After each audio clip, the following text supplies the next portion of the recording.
अगर आप freelancer, consultant, YouTuber, doctor, lawyer या बिजनेस ओनर हैं तो ये वीडियो आपके हजारों रुपए बचा सकती है टैक्स के रूप में, क्योंकि ज़्यादातर लोगों को लगता है कि किराए पर टैक्स बेनिफिट सिर्फ उन लोगों को मिलते हैं जो नौकरी पेशा होते हैं, लेकिन इनकम टैक्स के नियम कुछ और ही कहते हैं। चलो डिटेल में बात करते हैं। Hello and welcome to Zee Business और मैं हूँ मीनू शर्मा। जब भी टैक्स सेविंग की बात होती है तो सबसे पहले एचआरए यानी हाउस रेंट अलाउंस का नाम आता है। एचआरए का फायदा जो होता है वो उन नौकरी पेशा लोगों को मिलता है जिनकी सैलरी स्ट्रक्चर में एचआरए शामिल होता है। लेकिन सवाल यह है कि अगर आपको एचआरए नहीं मिलता तो क्या किराए के घर में रहने के बावजूद कोई टैक्स बेनिफिट आपको मिलेगा नहीं? तो जवाब है बिल्कुल मिलेगा। इनकम टैक्स एक्ट में इसके लिए एक अलग से प्रावधान है जिसका नाम है सेक्शन 80GG। यानी अगर आप किराए के घर में रहते हैं और आपको किसी एम्प्लॉयर से एचआरए नहीं मिलता तो भी आप रेंट के बदले टैक्स डिडक्शन क्लेम कर सकते हैं।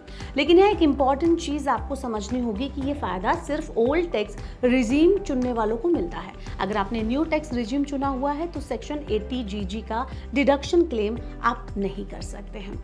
अब सवाल यह है कि सेक्शन 80GG का फायदा किन लोगों को मिलता है, ये भी बड़ा सवाल है। तो सबसे पहले आपको किसी भी एम्प्लॉयर से एचआरए नहीं मिलना चाहिए।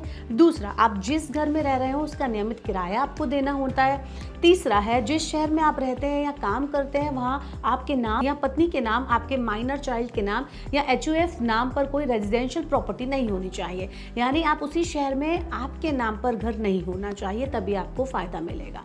और एक नियम है जो अक्सर लोग भूल जाते हैं। सेक्शन 80GG क्लेम करने के लिए फॉर्म 10BA भरना अनिवार्य होता है। ये एक डिक्लेरेशन फॉर्म होता है जिसमें आप इनकम टैक्स डिपार्टमेंट को बताते हैं कि आप सेक्शन 80GG की सभी शर्तें पूरी करते हैं। कई लोग डिडक्शन तो क्लेम कर लेते हैं लेकिन फॉर्म 10BA भरना ही भूल जाते हैं, जिसकी वजह से बाद में उनको परेशानी होती है। अब समझते हैं कि एचआरए और सेक्शन 80GG में सबसे बड़ा डिफरेंस क्या होता है। तो एचआरए का फायदा सिर्फ सैलरीड एम्प्लॉयज को मिलता है, वही सेक्शन 80GG उन लोगों के लिए है जिन्हें एचआरए नहीं मिलता।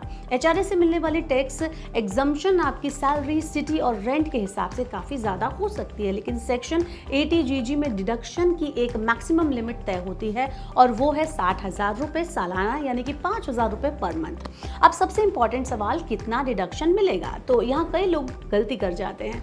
सेक्शन 80GG के तहत आपको सीधे पूरा रेंट टैक्स डिडक्शन में नहीं मिलता है। कानून के हिसाब से 3 रकम में जो सबसे कम होगी उतना ही आपको डिडक्शन मिलेगा। पहली रकम 5,000 रुपए पर मंथ यानी 60,000 रुपए सालाना, दूसरी रकम आपकी एडजस्टेड टोटल इनकम का 25% और तीसरी रकम साल भर का एक्चुअल रेंट माइनस आपकी इनकम का 10%। इन तीनों में से जो सबसे कम होगा आपका टैक्स डिडक्शन बन जाएगा। एक एग्जाम्पल से आपको समझाती हूँ कि मान लीजिए आपकी सालाना इनकम 8 लाख रुपए है और आपने पूरे साल में 1,80,000 रुपए किराया दिया, तो जरूरी नहीं है कि आपको पूरे 1.80 लाख रुपीस का डिडक्शन मिल जाएगा। कैलकुलेशन के बाद आपका डिडक्शन 60,000 रुपए तक लिमिटेड रह सकता है, इसलिए ज्यादा रेंट देने का मतलब ज्यादा टैक्स बेनिफिट होना जरूरी नहीं है। अब बात करते हैं जरूरी डॉक्यूमेंट्स की। क्या क्या डॉक्यूमेंट्स आपके पास होने चाहिए?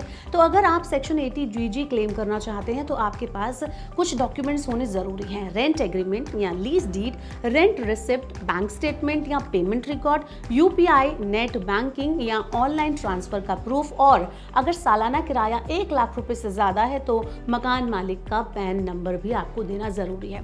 लेकिन ध्यान रहे, अगर आपने कैश में रेंट दिया है और उसके प्रूफ आपके पास नहीं है तो फ्यूचर में इनकम टैक्स डिपार्टमेंट एक्स्ट्रा जानकारी आपसे मांग सकते हैं। आईटीआर भरते टाइम क्या क्या मिस्टेक अवॉइड करनी है वो भी बताती हूं। तो सबसे बड़ी गलती है फॉर्म 10BA जमा ना करना, दूसरी गलती है पूरा रेंट डिडक्शन में दिखा देना, तीसरी गलती है डिडक्शन केवल इनकम टैक्स के तय फॉर्मूला के अनुसार ही आपको मिलता है। तो रेंट पेमेंट का कोई अगर आपके पास प्रूफ नहीं है तो ये भी आपकी एक मिस्टेक हो सकती है। चौथी गलती है ओल्ड टैक्स रिजीम और न्यू टैक्स रिजीम के नियमों को लेकर कंफ्यूज रहना। टैक्स एक्सपर्ट्स का कहना है कि इंडिया में फ्रीलांसिंग, कंटेंट क्रिएशन, कंसल्टिंग और गिग इकोनॉमी तेजी से बढ़ रहा है, लेकिन आज भी बड़ी संख्या में फ्रीलांसर, यूट्यूबर्स, डॉक्टर्स, लॉयर्स और स्मॉल बिजनेस ओनर्स को सेक्शन 80GG की जानकारी ही नहीं है। यही वजह है कि कई लोग हर साल भरने वाली वैध टैक्स सेविंग का फायदा उठा नहीं पाते। तो ओवरऑल अगर आप किराए के घर में रहते हैं और आपको एचआरए नहीं मिलता और आपने ओल्ड टैक्स रिजीम को चुना हुआ है तो आईटीआर फाइल करना करने से पहले सेक्शन 80GT की आप एलिजिबिलिटी ज़रूर चेक कर लें। हो सकता है कि इससे आपकी टैक्स लायबिलिटी कुछ हद तक कम हो जाए और आप हज़ारों रुपए बचा सकें। अगर आपके पास टैक्स, HRA, ITR रिलेटेड कोई भी क्वेश्चन है तो कमेंट सेक्शन में आप पूछ सकते हैं। और for more updates keep watching Zee business.